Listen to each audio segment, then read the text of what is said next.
Welcome back to SoulBack. This is the R&B podcast. Kyle here, back with Ed and Tom. Happy Valentine's, guys.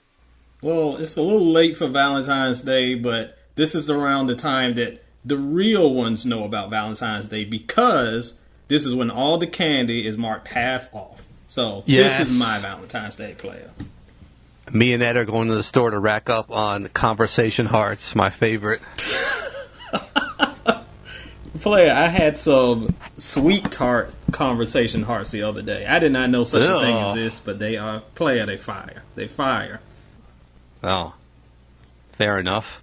You know what annoys me about Valentine's Day, though? I guess it's a love holiday or whatever, but it's like everyone waits till this day to release their music for R&B, and it's good and bad. It's good because you get a lot of music, bad because stuff just slips through the cracks because there's too much coming out. Yeah, and that stuff comes like an avalanche, so I feel you on that. I've been scrambling. Well, guys, I don't know what's better. The fact that JoJo Hailey finally dropped his new single after 6 months, or the fact that I took my girlfriend out for Dairy Queen on Valentine's Day. If you've got a girl that appreciates Dairy Queen, you better go ahead and put a ring on that real quick, because you got a winner. That's the only qualification you need? What is wrong with you, Ed? Listen, if that is all you need and you don't have to put down $300 for a dinner, if she's good with like a soft serve cup, I mean, I don't even know what they sell at Dairy Queen. What's those Blizzard things, those milkshakes? Blizzards. If you're good with that, then that is a woman that you can keep forever. But if you got to spend $350 at some steakhouse to lock it down, player, no. I feel bad for Ed's wife. She gets Denny's, IHOP, only the finest in fast food and quick serve restaurants. IHOP. Let me tell you something. If I brought Denny's and IHOP here, I would be sleeping on your couch pretty quickly. First off, can we give a shout out to IHOP? Man, we need a sponsor, and IHOP, if you want to sponsor us, be our guest. We need you. But Tom, on a serious matter, let's talk about JoJo's new single, Special. JoJo from Jodeci, from Casey and JoJo. I would call him a living legend at this point. But the single, Special, we've been waiting 6 months for it. It's finally here. What are your thoughts? Well, let me first tell you the last time I saw JoJo Hailey. It was a Casey and JoJo concert. And unfortunately, JoJo had been relegated to background singing duties. So it was kind of like Casey featuring JoJo. It was unfortunate. His voice just wasn't there. He just was waving a towel around. It was on top of his head at one point. This was not the same show Casey was riding around the security guard's shoulders eating chicken wings. This was a different show. Oh, I wish it was, though. But anyway, so we were really skeptical about what we were going to hear when JoJo came out with his solo single. He made us wait a good while. He's been announcing this song since last summer, I think, which is a little wild, but it's finally here. Ed, are you liking what you're hearing? It's not bad. I think sometimes and we've talked about this a lot in the past, that a lot of fans, when they hear their favorites come back, they think that it's going to instantly sound like 1993. And unfortunately, people age, things change, and the brother not going to sound like 1993. And as you mentioned, he has gone through some difficulties vocally. I'll leave it at that over the past few years. But for what it is, it's not bad. He does what he can do with his voice. It doesn't sound terrible. I like the production. Decently written. It's a pretty solid return to form. I don't think it's an instant classic, but wasn't offensive at all. Pretty solid song. Yeah, and Kyle, I really liked your interview that you did with JoJo, especially you got him to admit that the last Jodeci album was kind of a mess, which we all had known at this point, and it was kind of interesting to hear him speak candidly on that. You know, he kind of kept it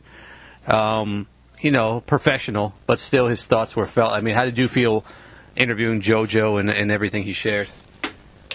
Yeah, I thought that was the most interesting part about it. I mean, in his press release, which I didn't really touch on too much, he was also going through like alcoholism for a couple of years, which might explain why his voice was shot for a while, but he's doing much better now. But in regards to that last Jodeci album, like we spoke to Dalvin, what was that, like a year ago, and now JoJo, and they both admit that they didn't like that album. There was a lot of politics behind that. And what JoJo said was interesting was that a lot of the material was left out. So that makes me believe that maybe they released they recorded two different projects, one that they wanted and one that the label wanted. But let me ask you guys this. If they didn't even like this album, why did they put it out? I mean, they may have had no choice. A lot of times, we talked to Vivian Green a few months back, and she talked about how this is kind of a different side of that coin, but her debut is pretty beloved, but a lot of stuff on it she really wasn't comfortable with or didn't like the sound and didn't feel like it was true to her. There are so many times where label politics will just kind of demand and direct what you're going to do. So they can't just say, oh, I'm not going to do it, because then you have no album. So sometimes they're like, try to make the best of a bad situation. And I assume that's what we got here. Yeah, agreed. So, Tom, knowing all of this, and I think we have to give a shout out to Jodeci one time for even going forward with that album, even though they didn't like it. I know, Tom, you really want a Jodeci tour, maybe even a Jodeci album, but man, I don't know if we're going to get that at that point. So I think it's pretty admirable, at least, and I'd love to hear your thoughts, that they even went through with all of that the last time around. Well, see, yes, it's admirable, but it's almost like they didn't put the effort into it. Like, you hear all these comments about how it wasn't a great album. Even the members are admitting it. Well, couldn't they have done a better job? I mean, couldn't they have worked harder on it to make it a better project? It just felt like they went through the motions to put that out, and that's kind of what upsets me the most. The same with the tour they did after the album, because it could have been something so special. We just hold them to such a higher standard. These are legends. So, and hey, even after that, I would still like another album. I would still like another tour, but just give us your all, man, for the fans. Don't just come out and have two of the four members show up. We need the whole thing, the real deal. No lies told there, but I think it'll be pretty hard to get Devontae out of his house again. So he was gone for like 15 years. So I think we're going to just have to leave it at that, Tom. Didn't he get arrested in a subway once? He did. That sounds like something Devontae would do. Really? I thought he just stays in the house and doesn't leave the house. Well, he's got to go eat, No. Tom. I feel like his bodyguard just goes in, the same guy that Casey was riding on his shoulders. Like, that's the guy who gets Devontae's food for him and brings it to Devontae in his basement or something. I don't know. Good Lord. Like, I would hope they have more than one giant bodyguard. Not only does he have to be their transportation and carry them around like a camel, he's got to go to pick up his chicken at Popeyes, too. This is the most overworked man in music. Popeyes. Wow. Where do these guys even live these days? Any you guys know? Just out of curiosity. I think I have JoJo not heard. I think JoJo and Devontae live in California. Casey, Oh, I really? assume, lives in North Carolina because that's where Fantasia lives, and they hang out. Dalvin is, I think he's in like Vegas or something. I know he's from VA, but I did not know where he's living now. Yeah, Ed, I don't think they're going back to VA, unfortunately. Well, that's their loss. Why would anyone want to go? I never mind. I'm not. Calm down. We're moving on. Can we talk about R&Bieber for a second, Ed? If we must. I'm already annoyed at Tom, so now I'm going to get more annoyed. So Justin Bieber, who we don't really talk about on this podcast, dropped his quote-unquote R&Bieber album, which I think is supposed to mean R&B, but with his name attached to the end of it. And I know a lot of other outlets initially posted his single Yummy. It's kind of interesting that these same outlets aren't posting his album. I think they felt the wrath of the R&B fans. But Ed, is this an R&B album? Well, I don't know if it's, as we've talked before, I think that sometimes the whole is it R&B, is it not conversation is subjective and dangerous, because a lot of times the people making those decisions are using their frame of reference for R&B. If you came in at R&B in 2003, if it don't sound like Alicia Keys, it ain't R&B. If you came in 89, if it don't sound like After 7, it's not R&B. So a lot of those conversations are weird to me. However, I can tell you if it's good or bad, and I can tell you this piece of garbage ain't good. R&Bieber, so to speak, is essentially what everything else modern mainstream R&B is disguised to be. Throw a bunch of trap beats, have them sing half-heartedly, and mumble over some beats, and there you got an R&B record. And don't get me wrong, as much as I have beef with this dude for this lazy album, Bieber is not a bad vocalist. I will take that. If you mad, go to E.T. Bowers on Twitter and yell at me. I can tell you you're wrong. I give credit when it's due. He's not a bad vocalist. And he wants to sing in a couple spots. You can say, okay, yeah, he's got a little something. But this record is just so lazy. It is the most stereotypical, generic R&B quote-unquote album that we would do for mainstream. Not a lick of soul. There's no soul here. You can call it R&B if you want it, or trap and B, but you ain't calling it soul. There's zero soul here. But it's just him moaning and groaning over some trap beats. I do not get the big deal. I know it was marketed and they did the mess with Yummy, and then they had Megan Thee Stallion cooking breakfast in the kitchen with her, you know, friends with the booties out, and everybody's throwing salt. It's weird, but, you know, booties, so we got it to go viral. So it was profitable and successful for that. But is anybody going to go revisit this album? Absolutely not. And it is telling that all these sites that were gassing up Yummy, I did not see one soul gassing up this thing. Interesting. Tom, let me ask you, how do you feel about these outlets that posted a single, but they've sort of backed away from posting his album? Let me ask you that. Yeah, I haven't seen them post the album, Kyle. Kyle, those outlets are a piece of garbage. I'll tell you that right now. They don't love R&B. But anyway, I digress. I really just need to say that it's like it's like a phenomenon of like brainwashing. If you just keep saying the same thing over and over with enough conviction, everyone's going to believe you. So if people keep saying this is R&B, people are going to believe that Justin Bieber is an R&B artist. That's just the way it works. People get brainwashed. But I mean, I didn't listen to it. I never will listen to it. Honestly, he's a culture vulture to me. He'll take and pull from the urban culture where it benefits him, giving nothing back the whole time, and then when it's time for him to give back, he'll pull away and go back pop. So, I mean, it's just a mess, and it's not something I would ever support. You have missed absolutely nothing. If anybody listening to this podcast who has not listened to this album, don't bother, because you are missing nothing. If you heard Yummy, you heard the album. There you go. And I'm sorry, but I saw this article. I think it was Billboard, and I'm sorry, Billboard, but it must have been a paid placement by his label, because it said, "Oh, this is how Bieber set the tone for him to become an R&B artist." Like it was like the progression of how he emerged into an R&B artist. That's exactly like, yes, it said like journals made set him up to become an R&B artist, and let's not get back into that argument again, guys, please. But. No, see, this is when you send me the article so I can read it and then dissect it and destroy it live on the podcast. Because this is what I live to do. Because what you just said, it sounded like some trash to me. I understand that people have love for journals. I haven't listened to it in years. I know it's kind of revered. I can't say whether it's bad. I thought it was forgettable because I remember nothing about it. But I guarantee you it was better than this. And you can say, it paved the way for... This doesn't sound anything like journals. It sounds like, let me try to sound like Bryson Tiller and everybody else. How did that have anything to do with journals? I need to see this article so I can yell about it. Well, Ed, you made an interesting point earlier. You said if you've heard Yummy, you've heard the album. Well, I'm going to give you one better, Ed. If you've heard Indigo and Heartbreak on a Full Moon, you've heard the album. Because this sounds like a Chris Brown clone, this album right here. But with even crappier lyrics. Well, Playa, I will say this, and mark this down because I will never say this again. I think Heartbreak on a Full Moon was better than this.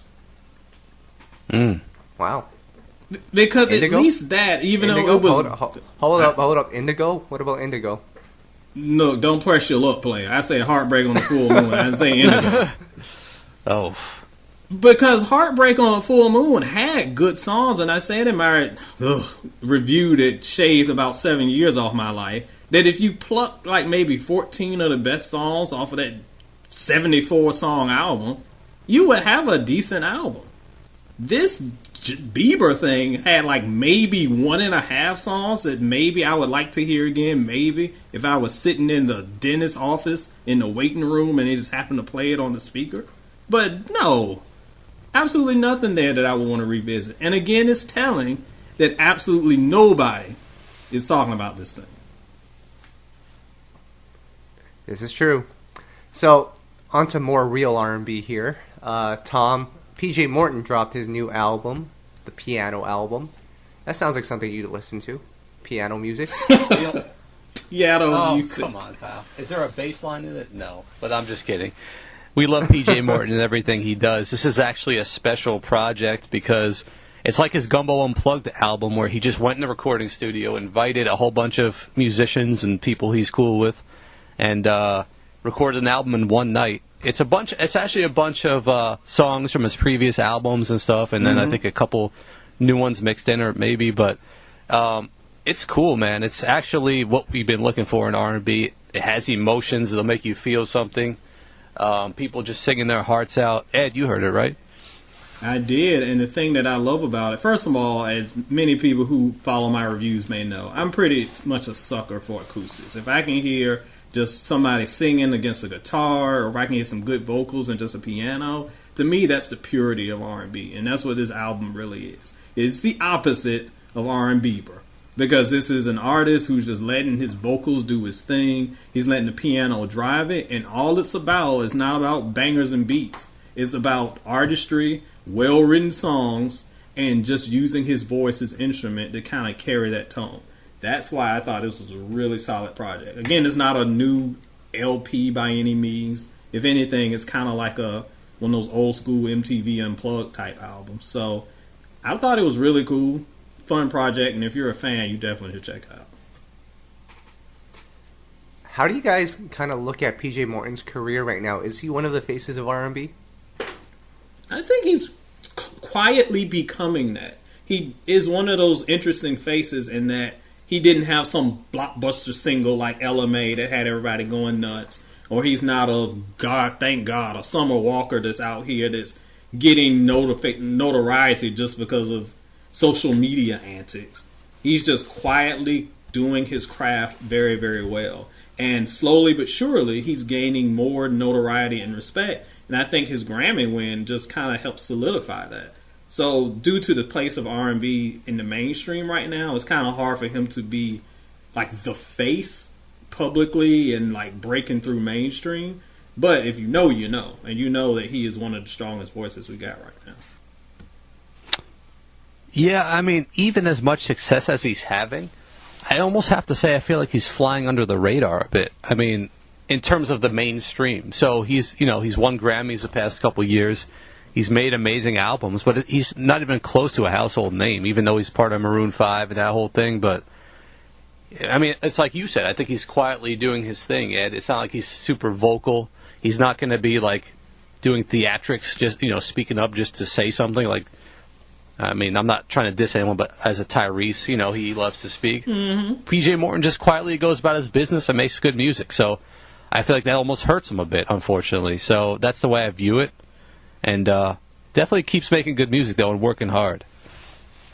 It reminds me kind of Hassan Patterson of the kind of like late 90s, early 2000s. One of those artists that consistently does great music and gets recognition for it within the culture, but never really like has that big blockbuster single. And maybe even PJ, I might even put him a little bit ahead of him. But your point is well taken. And I think that combined with kind of his low-key nature and R&B just not being super thrusted in the mainstream right now, he's not getting the love he definitely deserves. But again, if you know the culture and you know the genre, you know your boy doing it. Mm-hmm. Not to mention he got a Grammy recently for Say So with JoJo, which, was one of our favorites of the year as well. So shouts to PJ. Mm-hmm. Go check out that new album. A couple more records I want to talk about here. I'm curious about you guys on this one. A lot of fans have actually hit us up. And I didn't even know these guys listened to the podcast, but a lot of just random people on Twitter said, I can't wait to hear your thoughts on this song by Lil Duval, Tank, and Jacquees. Guys? My God. It sounds like a really good song until you hear the lyrics of the song. I'll say that much. There you go. That's my argument right there. If it's well produced, see, and this is the thing. And I know somebody's gonna hit me up and yell about, oh, they had sex, you love the 90s. Always talking about the 90s. They had sex songs in the 90s. Yes, I know. But the lyrics to this song are just so juvenile that even though it's well produced, and Tank, sounds pretty decent. Jacquees is Jacquees. Lil Duval is whatever. It's just so childish sounding that even though the elements are in place for a good song, I can't take it seriously. And it's not just because Lil Duval's on it. I just can't take it. Feels like a sketch from In Living Color with a good beat. That's what it sounds like. Yeah, I would say the same. Like, when I saw Duval on the record, I'm like, this has to be a joke. And then I heard the beat come on. Shout out to Troy Taylor, who did the joint. But when I heard that track, I was like, man, this sounds like 90s R&B. And then Jacquees comes in, and he sounds fine as well. It's not like he was hollering all over the track. Tank sounds fine, and Duval, to his credit, he doesn't sound terrible. You can tell he's trying to make an R&B song, but man, those lyrics, like, that's what turns it into like a joke for me. But sonically speaking, that song is actually pretty good. Well, sonically speaking, it's strong. I think that it fits the tone that it was trying to go for. But I'm just like listening to. I can't remember whose verse it was. It might have been Tank's. Somebody's verse. I was like, come on now. I'm listening to it at work. I'm like, I hope my earbuds don't fall out and people don't hear this stupidness. It's just got to the point where it was just too ridiculous. I enjoy a little bit of salaciousness. One of my favorite albums is Adina Hour, so I'm not going to act like a prude up here. But it's still like, come on, y'all. You're doing too much. That's what hurts it. Tom, I got a question for you. So, do you remember probably about a year ago, Tank, Jacquees were doing an interview with Tyga, as well as Keith Sweat? Where's he on this song? Wasn't he supposed to complete the trifecta? Oh, man. I'll tell you what, though. I heard the song, and you listen to it, and I'm thinking, like, Jacquees' voice is just not that good. That was my first thought when I heard the song until I heard the lyrics, but it's just not good, guys. He might have fooled you, but it's not fooling me. Playa Please. I don't think he fooled anybody. But again, as we've discussed on the podcast, you can have suspect vocals, so to speak, and still get away with it by having strong writing or good production. But when you only got 1 out of the 3 or none out of the 3, you gotta hit that delete button. You're going to the recycle bin real quick. Well, for the non-biased Rich Gang members out there, such as myself, this might end up in our top 100 of the year. Stay tuned. It's only February. But we got a couple more. I can't wait to. I can't wait to. We got a couple more records to top. We got a couple more records here. Do you guys remember Mashonda, Swiss Beats ex-wife? Do you guys remember her? Yes, how can we forget Mashonda, player? Well, she's back with her new single King. And after I heard that song, I was like, I'm so glad Mashonda's back. I went back. And you guys remember her album? I think it was called like January Joy. She had a record with Kanye, Hold Me. Remember that joint? Yep. Great song. So, which I love that song. And this Mashonda song, you just never know what to expect from these veterans that come back. And luckily, this is not a trap song, Tom. It's not a trap song, which is very surprising. I mean, when these artists make comebacks, from the early 2000s, you expect to hear something like that. Olivia, for example. So this was actually kind of refreshing to hear. It was kind of the sound we were familiar with from Mashonda, and I wasn't mad at the song. Me neither. I kind of dug it. There is a big contingent of, here's where I really want things to kind of move up for her, because as many people know listening to this podcast, there has been a strong contingent that has been very much against Miss Alicia Keys since her decision to marry Mashonda's ex-husband. I will leave it at that. But there has also been this strong contingent who loves to throw shade at Alicia for anything that she does. It's like, oh, we're in Mashonda's corner. So guess what? This is your opportunity to not tweet, to actually show support for your so-called girl Mashonda by showing some love for this song. If you want to help her out for real, and not just looking for retweets, support your girl, because she's got a pretty decent song here. And not just that, though. You know, she's made amends with Alicia Keys, and like that whole thing is done with. They wrote a book. Yep. I mean, she wrote a book. Alicia Keys was involved with it. It's about co-parenting. I mean, if anyone's still talking about that or still has problems with that, I mean, you're focusing on the wrong things. I'm sorry. Well, Twitter focusing on the wrong thing, Tom. I know that's an unheard concept, but it still happens out here. Do you guys remember Mashonda's debut, January of Joy? I'm just looking at it on Wikipedia right now. You got Swiss Beats, Kanye, Sean Garrett, Mike City, Raphael Sadiq. You know what's interesting, Kyle? You know, that was, and I hate to say this, but that was when kind of downloading of music was rampant. And, you know, I may have come across a copy of the album. And I haven't realized it was just only released in Japan. Like, it was never released in the U.S. So I always thought she had officially released her debut here, but it was shelved in the U.S. I didn't know that. Did you know that, Ed?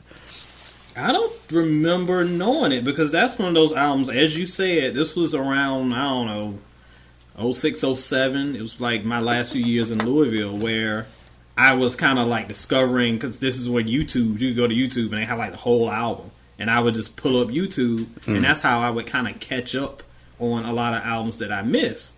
And I remember not really liking her single, that club song, Back of the Club, whatever it was called. But that was bad. When I heard the full album, I was like, oh, this joint's pretty decent.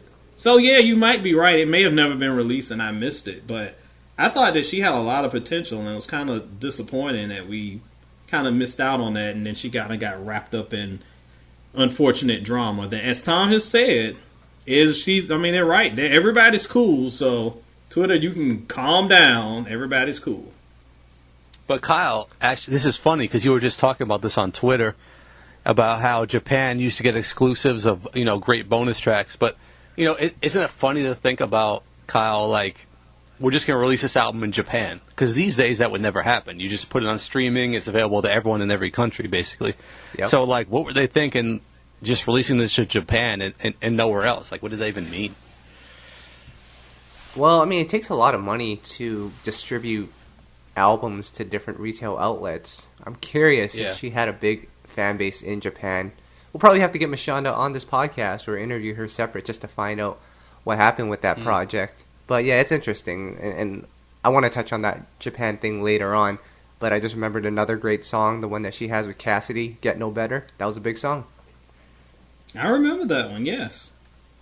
She was on some big songs. I mean, people don't she was on a Jay-Z record. I mean, she was on the Eve record that were singles. I mean, I was just reading her profile today when I did the write-up for our site. I mean, she was... People may not recognize it, but that was her. Yeah. Well, it's just weird because it was around that era where artists kind of got introduced through their features, and she had those really high-profile features, and then once she started to do her solo stuff, that's when things just kind of fell through for her. So I think people just forget because she was a rising star that just sort of vanished, and then people just remember the drama. It's unfair because she was very talented. Yeah, sad. But we're going to have to get into another topic here, and this one will excite you guys a lot. We're talking about upcoming projects here, and nothing is more exciting than when Tyrese tweets, everyone listens. Oh, boy. And most recently, he posted on his Instagram and his Twitter, coming soon, Tyrese and Joe duet EP, or duo EP. Guys, this right here could be a very big moment for R&B. What does it mean for R&B here, Ed? Now, see, here's when I have to the wrong reaction. That's the wrong reaction, Ed. Come on. Here's where I have to put things into perspective, player. That's why you have me on, because I am the one who puts things in perspective.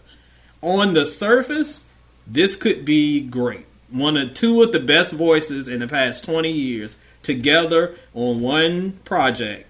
If you get some decent production behind that sucker, we got some serious business. and could easily be one of the standouts of the year. However, this is Tyrese, who does a lot of talking on social media. I will believe it when I see a single. Tom, let me ask you this. Why is Tyrese going to Joe for a project? Shouldn't he be making amends with his TGT partners? Oh, please, we go with this again. That's an unfair question, Kyle. Come on. All right. Well, So- what are your thoughts on this? It's always exciting when Joe is coming with something. Let's just first put that out there. I mean, so many people on our site. I think Joe is the most popular artist among readers of our site. So first of all, and he announced he was potentially retiring. So to hear he's coming back with something is exciting, obviously. Number two, anytime you hear two great artists from the 90s coming together, like we had Donnell and John B. last year, that was exciting, and now this is exciting to me. So, yes, it's exciting. What to expect? Is this even going to happen? I don't know. Tyrese made it pretty clear they're seeking out producers and writers at this point, so it's not like they recorded. He made a bit premature announcement, EP coming, but they haven't even recorded, it doesn't seem like so. But it's definitely an exciting announcement. It got our attention. It kind of came out of nowhere. I mean, you would not have expected Joe to just pop up in Tyrese's whatever van he drives around taking selfies with Tyrese. It was kind of interesting. You saw that, right? Yeah. I saw that. Joe was a low-key dude, so I wouldn't have expected him to just, pop up out of nowhere like that. So we'll just have to see what comes of this. And I hope it works out, but just remember, this is Remember when Tyrese did the video with Dr. Dre and was screaming how Dr. Dre was hip-hop's first billionaire, and Apple was like, nope, and he didn't get his money? No, okay, Joe, you better watch who you rolling with in the little car for the IG. Because Tyrese has a bad track record player. Kyle, let me ask you this. Could they not have just got Monica's photographer and got a legitimate shot of them two instead of just having some selfie in the backseat of a minivan? I think a selfie is more authentic. It actually captures the moment. Come on. Oh, really? Well, Tom, you made an interesting point here. We're always excited to hear artists come together and collaborate, and hopefully it does well. I just want to ask you this, though, about this Tyrese and Joe collaboration. Who does this benefit more? Tyrese or Joe? Or does it benefit both of them? Or does it benefit neither of them? And more importantly, will Joe regret coming out of retirement for this? Let me go first, then. Here's my thing. Go ahead. Joe's reason for retiring was that, he wasn't getting the support he deserved, which was very fair to say. Now, I think that these type of collaborations bring a whole new level of excitement, get you more media attention, and you'll get more press around the project. So I really feel like, this could be a project that's heavily supported and gets people talking. So I think it could actually, believe it or not, benefit Joe and Tyrese at the same time. I mean, just look at TGT. That got people talking. That was an exciting thing to come out. So I think it could be the same type of situation. Kind of gotta agree with that. I mean, I think both could come out of this with a win, and more importantly, I think that the genre itself could come out with a bigger win. So, if it happens, it would be a big deal. If it happens. And I would just like to say, Kyle, we really need more of this in the genre, especially among 90s R&B artists. I don't know if it's egos, if it's they don't have, the relationships with each other or what, but man, this is what's exciting to R&B fans, because these are some of the most popular topics and posts on our page and our social media when these type of announcements are made. So people want to see this type of stuff. I wish artists would get the hint and do more of it. Even a tour, even, joint EPs, joint singles. We just need more of it, guys. Come together and help uplift the genre together. Absolutely. But I hate to be the bearer of bad news here, but you guys are both wrong. This 100% benefits Joe. Doesn't really benefit Tyrese all that much, because Tyrese will continue to be successful. He's just helping out the genre. When you guys called him out for saying that he was saving R&B, a lot of people said, well, you're not helping anyone else elevate their careers. You're just doing it for yourself. Well, look what Tyrese is doing. He's giving back. Wait a minute. Oh. Yes. Wait a Are minute. we acting like Joe is some bum that lives out of a trash can? What are you talking about? What help does Joe even need? Like, where would this elevate Joe to? Listen, as you guys have both said, Joe retired because he felt like no one cared anymore. He felt no one was buying projects. And let me tell you, there's one guy for the genre that constantly pushes his albums, goes out of his way to make sure that people know his album is out. The album landed at #1 on Billboard 200, Black Rose. Tyrese has the recipe and the ingredients to make a hit album, and he's just doing everyone a favor. He's brought Joe along for the ride, and think about it, over the last couple of projects that Tyrese has released, including that Shame documentary with Jennifer Hudson, that long video, Tyrese, he knows what he's doing, and his track record is unbeatable, guys. I'm thanking Tyrese for this. Tom, Are you trolling us right now?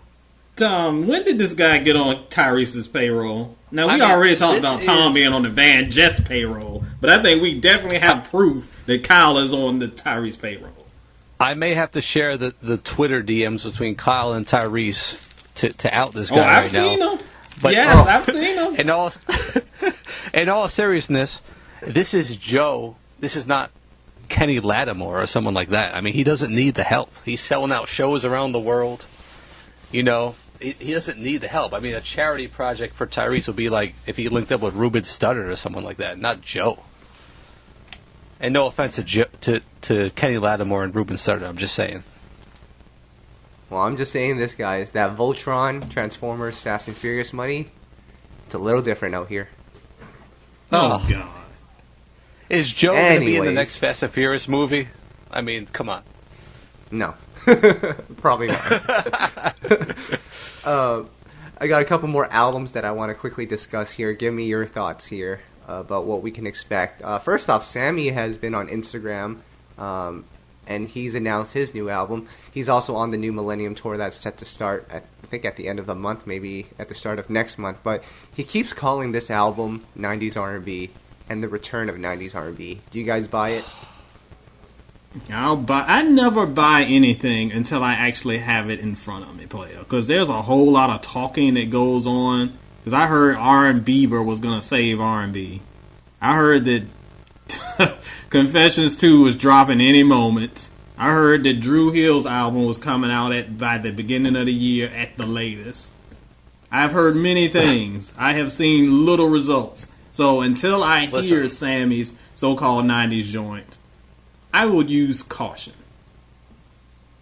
Kyle, on that note, I'm going to hijack this podcast. It's a half an hour in, and you haven't even brought up the most important topic of this podcast. Maya got married. We need to discuss that immediately, guys.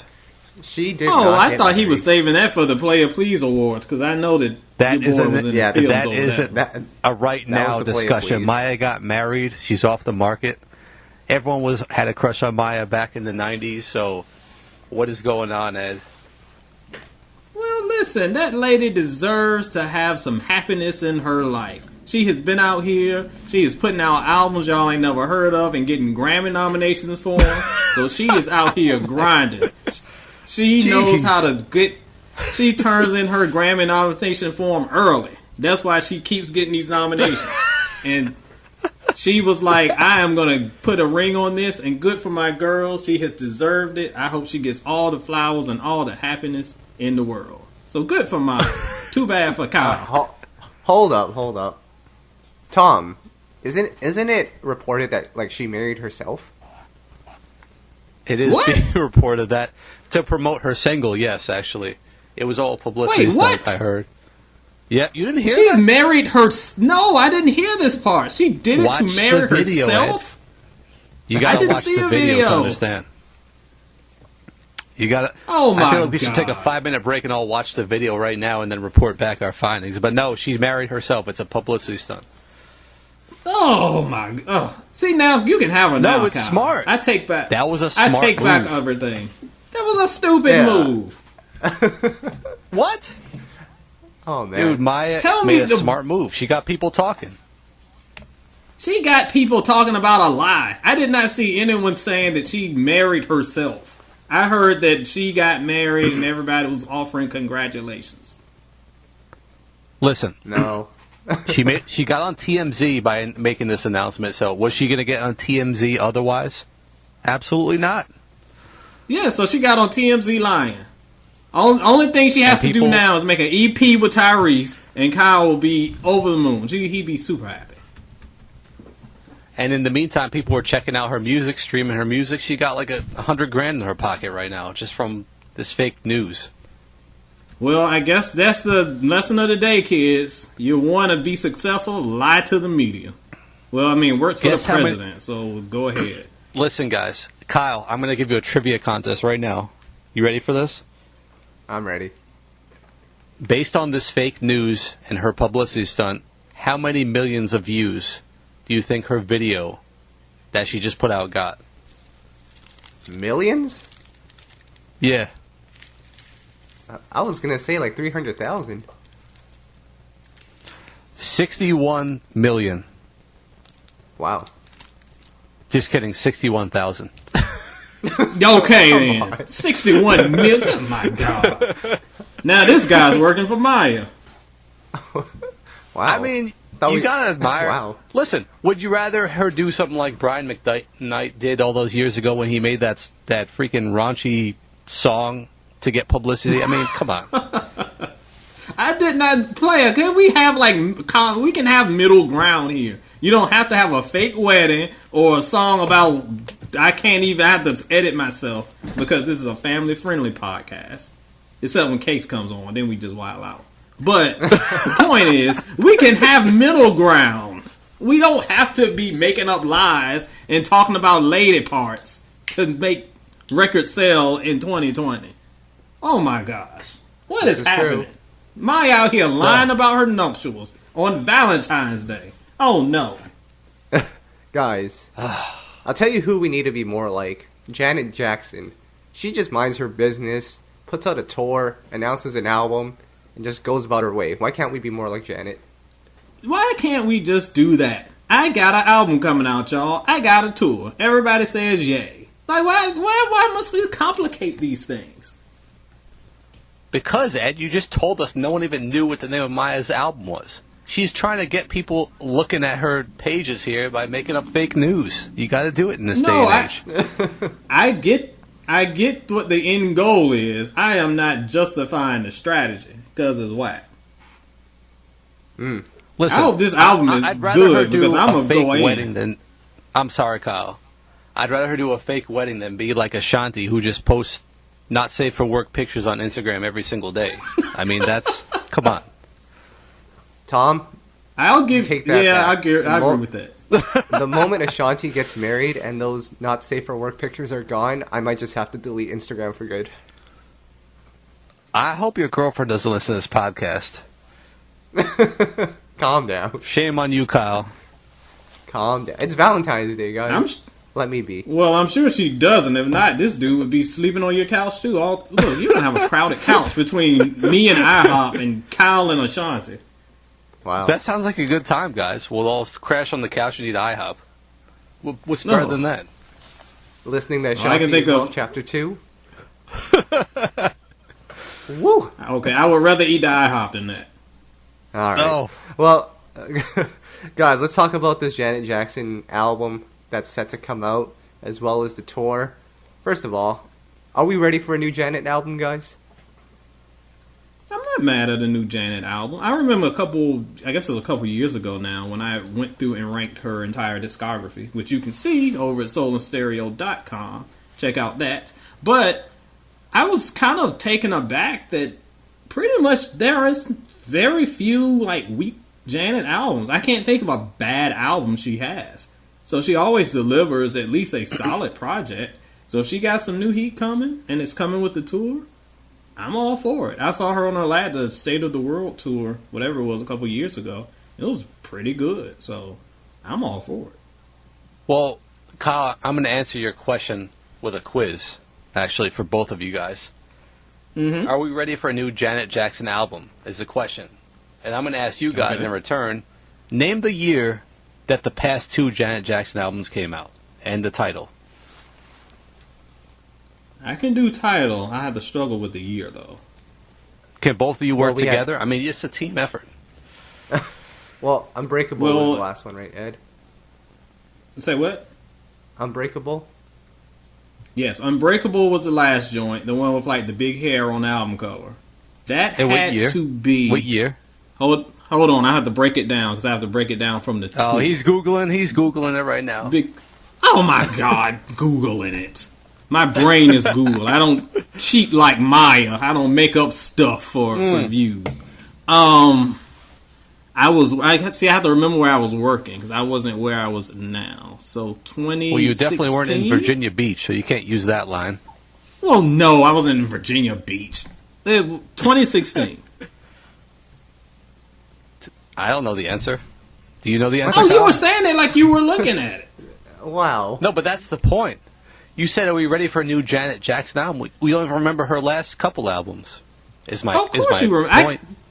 You can remember the album. The last 2 albums were Unbreakable and Discipline. I don't remember the day of the week they came out. Come on. But you can remember the projects. So, there you go. Okay, well, 2015 and 2008 is the answer. Sounds about that right. time, Tom. About that time. But my point is, Unbreakable, her last one, how much of an impact did it even have? And that was 5 years ago.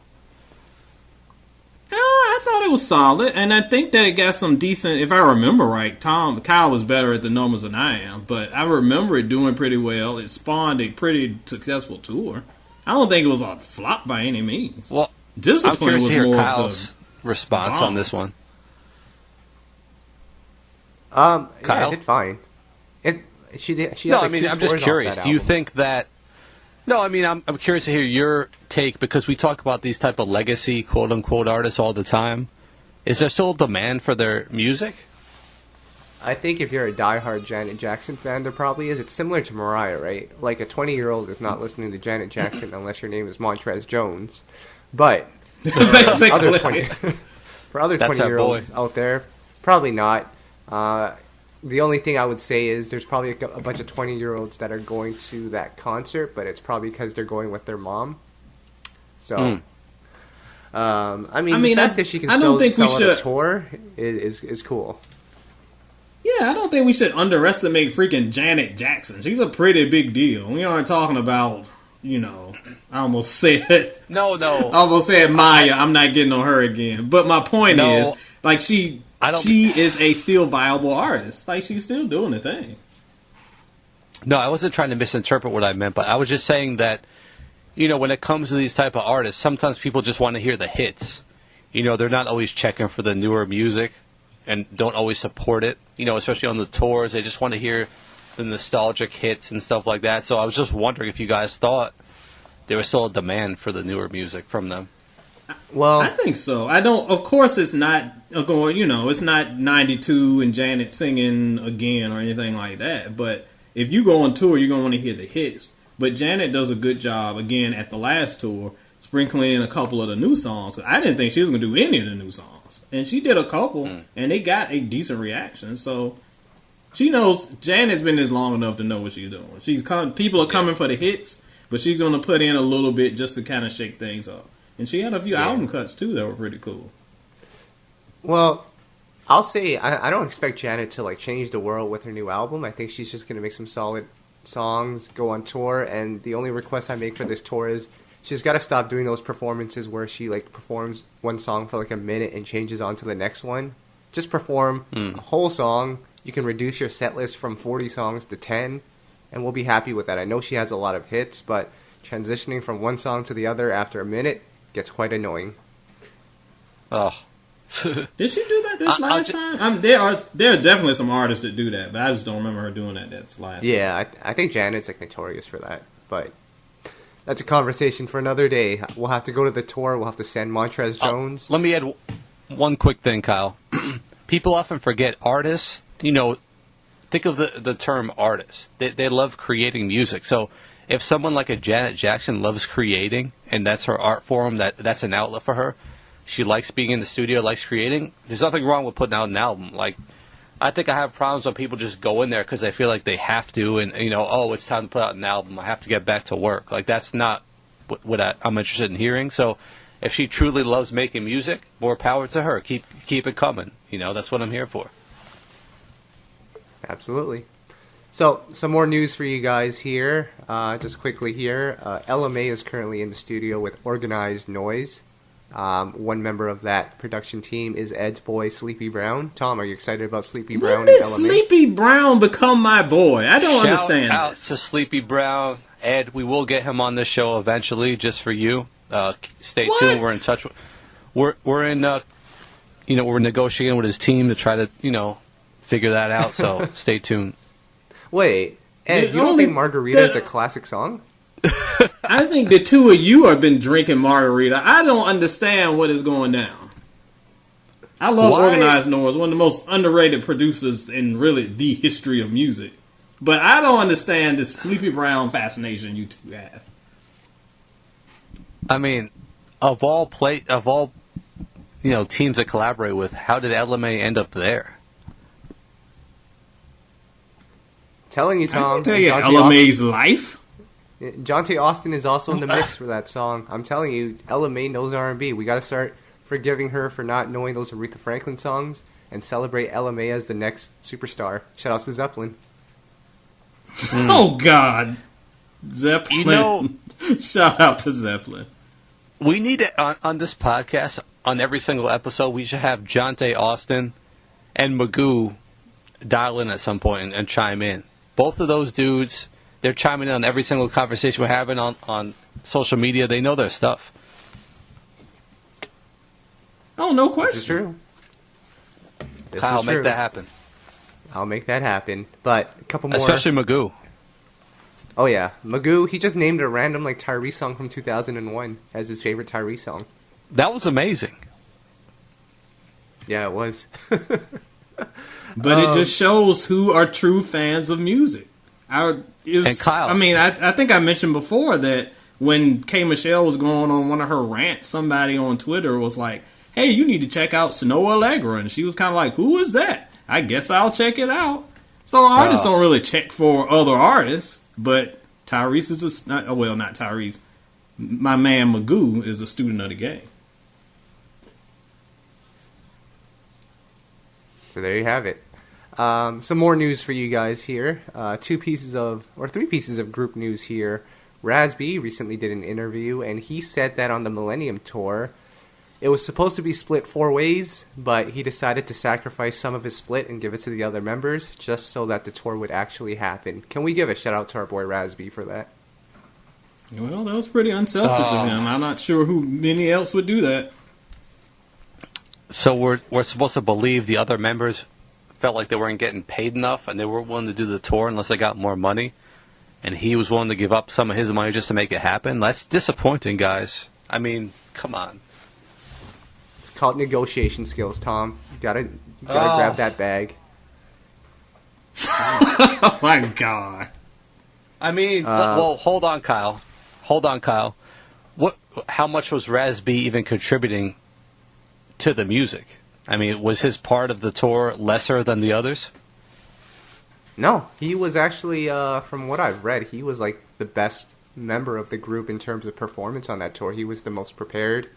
He danced. I think he did a little bit of vocals as well, but he was the highlight of that tour. Yeah. So, yeah, really? He put in the work. Right.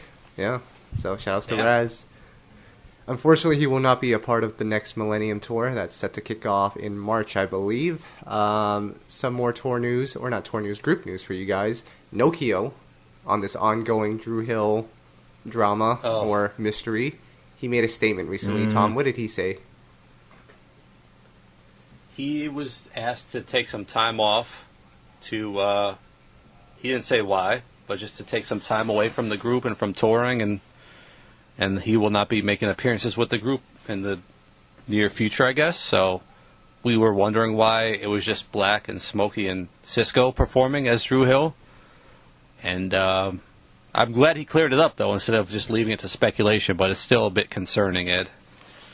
Well, the one thing I do, again, we don't know the whole story. I mean, it sounds like maybe he's going through some things, so, you know, think we keep your boy in our prayers. However, the one thing I appreciated about the statement that I think people are missing is that he not only just kept it real, but he continued to show love for the two new members and Cisco and asked people to continue to support them. So it didn't come off like, oh, they kicked me out the group, or all this drama. Oh, he was very professional about it. He was like, I'm going to step away. There's some things, but y'all continue to support Dru Hill. That's how you do it. You show actual adult tendencies. I love it. I love that he was able to say, okay, I'm stepping back, but continue to support my guys. I give him lots of respect for that.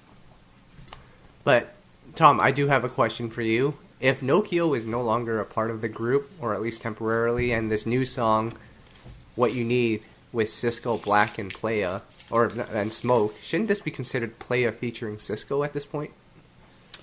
Well, first of all, let's not forget to mention Nokio has a solo project out right now called While We're Going Crazy Part 1. It's an EP. He's been putting out some music, so check that out. It's on the site. It is kind of weird, but I think if you look at it, if you break it down, Dru Hill, at the end of the day, is always going to be Cisco, and whatever follows was from Cisco. Like that, his voice is the voice of Dru Hill. So I think if he's a part of it, it's always going to be, no matter what comes behind him, that's what Dru Hill is going to be. So it is kind of weird. I mean, I don't even know what to say. I almost wonder what people think when they see a show, when they come to a Dru Hill show and see Cisco and then see Smokey and Black, if they hadn't even known, what's going on. So, I mean, Ed, how do you view all this? Well, it's funny you mention that, because over in the Soul and Stereo Cypher, this has been a big topic of contention, and you can join that. Go to Facebook, just type in Soul and Stereo Cypher, hit like, join it, and you'll be in on the crew. However, there were a few members in there that pretty much echoed Kyle's sentiment. Shout out to my man Gustav, who said, if there are more non-Dru Hill members than Dru Hill members, is it still really Dru Hill? Or is it, as Kyle said, Playa featuring Cisco? Because that's what it's starting to look like. So I think you really hit the nail on the head when you said that Cisco is the sound of Dru Hill. And for those who are not kind of been in the know of all these group changes and all the drama and this and that and folks going out, it is pretty jarring when you see Dru Hill on a bill and you go and you're like, okay, I'm going to go check out Dru Hill. And you see Cisco and like the two dudes from Cheers to You. You're like, what is this? So it's very jarring. We've seen it with 112 and, the remnants of 112 that are on stage now. So it's jarring. It's weird. But really, when you look back at the history of R&B groups, it's not at all out of the ordinary. And when you look at the Temptations and the Four Tops and those groups like that from times past, there's always been like one kind of ever-present voice.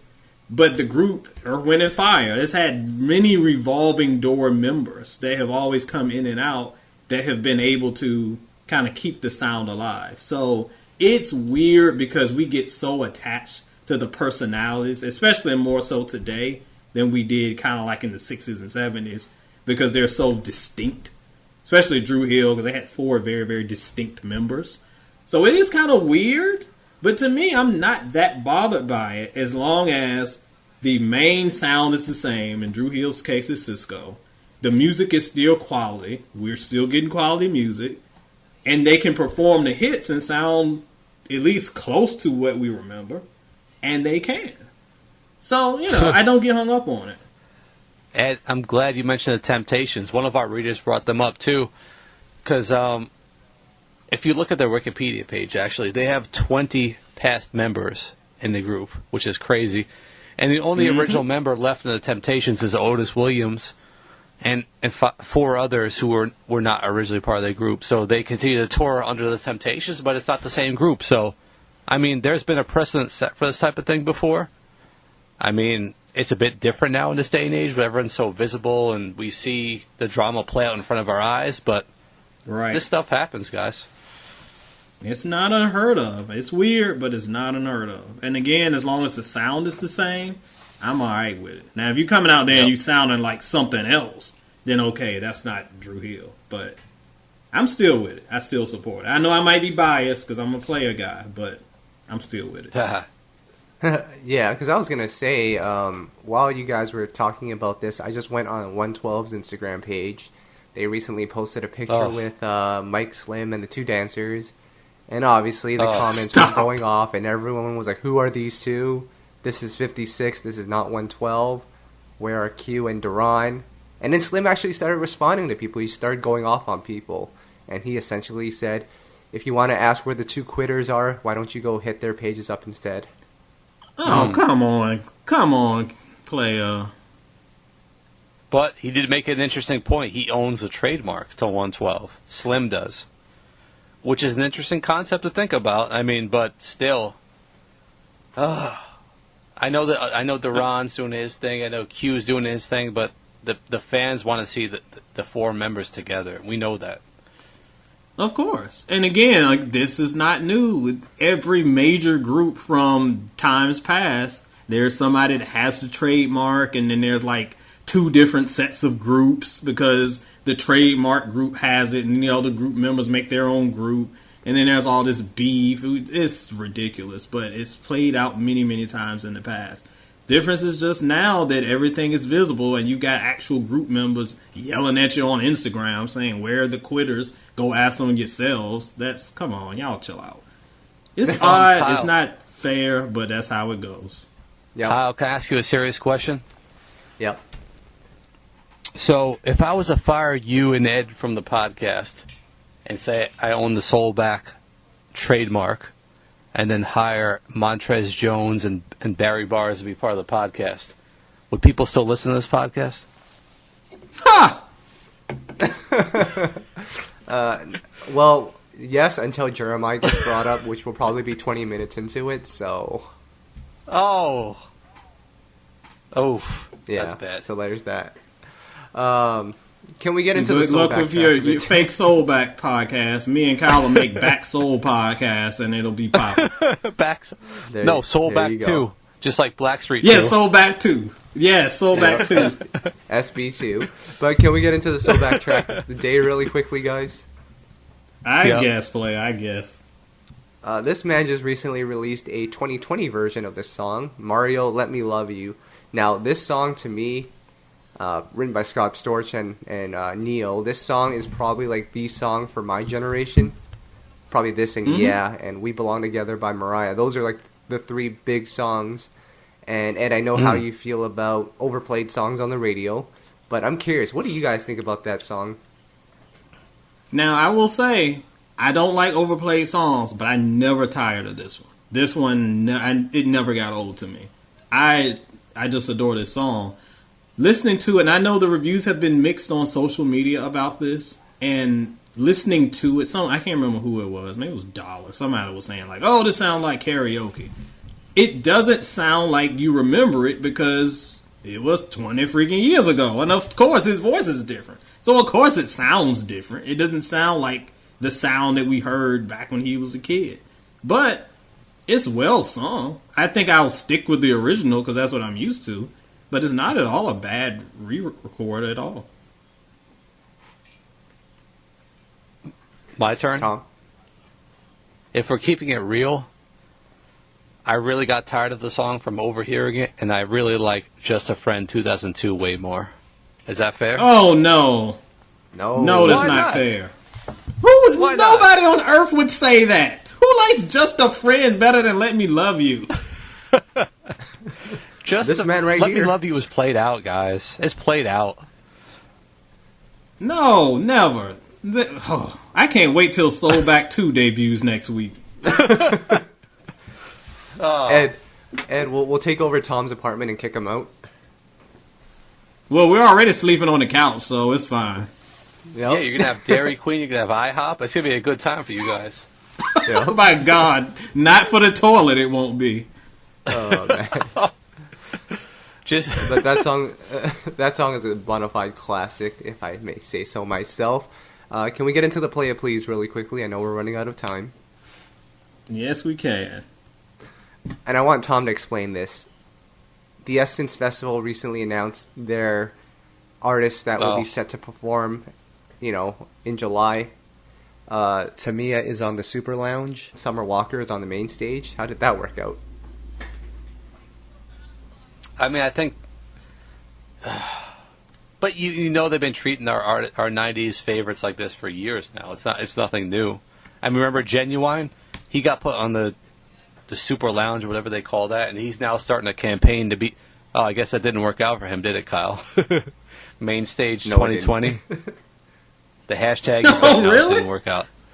No, he started a hashtag, Ed. After they made him do the Super Lounge last year, and he's like Genuine 2020 Main Stage Essence Festival. He made a hashtag, he kept tweeting about it or Instagramming. I totally missed this. Oh my goodness! So it didn't work out, but that's how they treat the 90s greats. And then they put the flavor of the moment, Summer Walkers of the world, on the main stage, and man, it's just disappointing. I thought she gave up on touring. I thought she retired from that. I thought she couldn't handle it.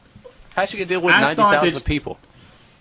Because I thought that y'all actually would not put stock into what this chick says. She just said that at the moment so she can get some social media sympathy. But I guarantee you her manager were like, you gonna get on that stage, you're not gonna mess up my money. As Puffy famously told Faith Evans when she didn't want to perform because her husband just died. Wow. I mean, Kyle, Tom, I'll never forget this, Kyle. We showed up to the... Yeah, go ahead. Well, I was going to say, the one comment that Tamia did make on her Instagram page was, for anyone asking why I'm on the Super Lounge and not the main stage, I actually prefer the intimate vibes of the Super Lounge. Do you guys buy that? I buy it. I don't think she would turn down this mate. She wouldn't turn it down.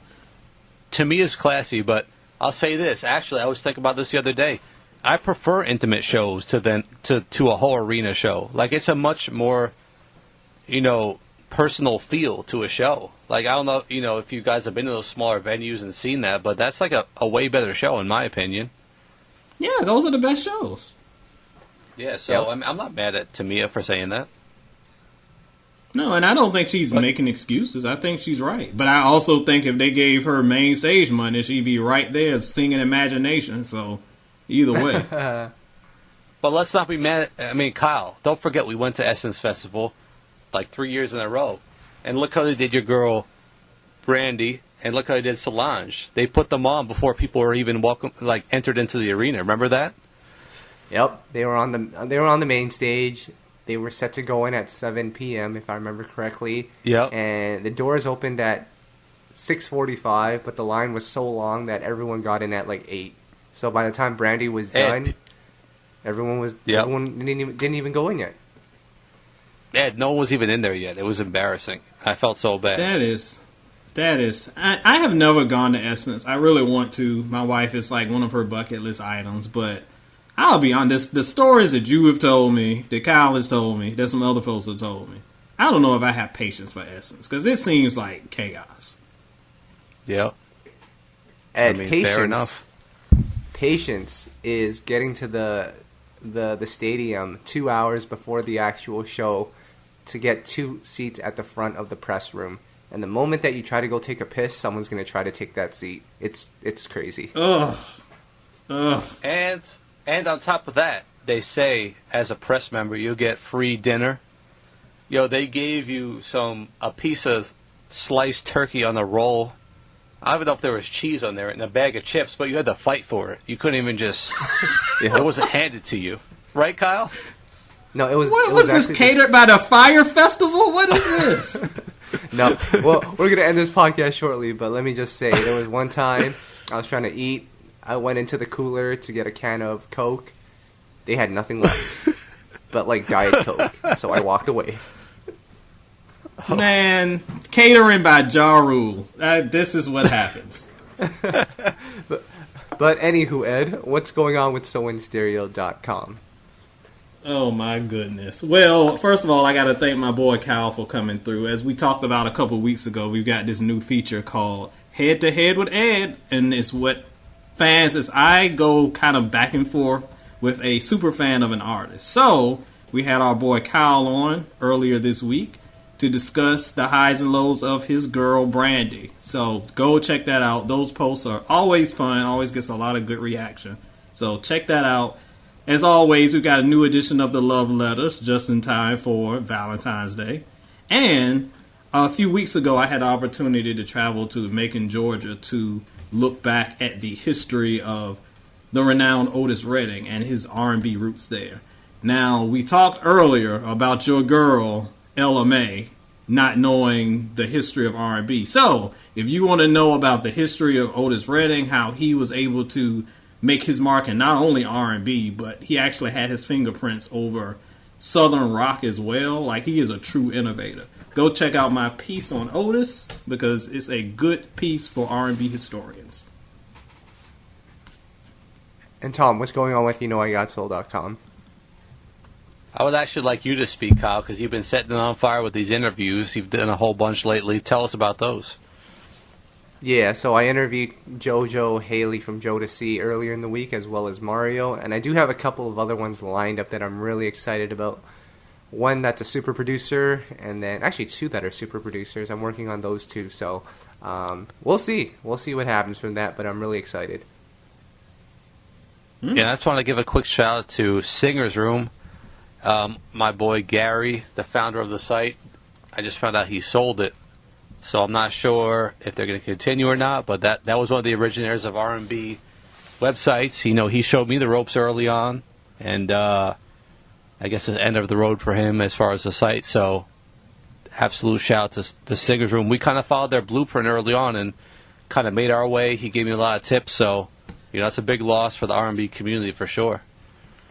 Yeah, I had not heard that, so yeah, shout out to Gary, a good guy. Yeah, so... And Tom, I want you to hit up Gary and see how much he sold the site for, because I might need to take my bag. And since I'm on Tyrese's payroll now, I don't really need this anymore. Listen, she said, "Oh my God, getting that Voltron money? Okay, yep, you'll be back." But guys, I think that's it for the podcast. So I'm gonna call it a week.